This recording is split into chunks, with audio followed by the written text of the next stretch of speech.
అసెంబ్లీలో బాలకృష్ణ చేసినటువంటి psycho comments hot topic అయ్యాయి. గత ప్రభుత్వ హయాంలో టాలీవుడ్ ప్రముఖులు జగన్ ను కలవడంపై మాజీ మంత్రి కామినేని శ్రీనివాసరావు, ఎమ్మెల్యే బాలకృష్ణ మధ్య ఒక రేంజ్ లో మాటల యుద్ధం జరిగింది.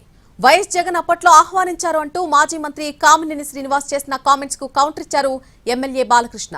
సైకో గాన్ని ఇండస్ట్రీ నుంచి కొందరు కలవడానికి వెళ్లినప్పుడు చిరంజీవి గారు గట్టిగా అడిగితేనే జగన్ వచ్చారు అనడం అబద్ధమన్నారు.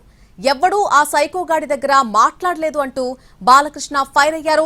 చిరంజీవిని పరోక్షంగా విమర్శిస్తూనే జగన్ ను సైకో అంటూ సంబోధించారు బాలకృష్ణ. టాలీవుడ్ ప్రముఖులు చర్చలకు వెళ్లిన సమయంలో చిరంజీవి గట్టిగా మాట్లాడలేదని బాలకృష్ణ గట్టిగా చెప్పారు. మరొకవైపు ఇటీవల సీఎం ను కలిసేటువంటి సినీ ప్రముఖుల జాబితాలో తనను 9వ స్థానంలో పడేయడంపై కూడా బాలకృష్ణ తీవ్ర ఆగ్రహం వ్యక్తం చేశారు.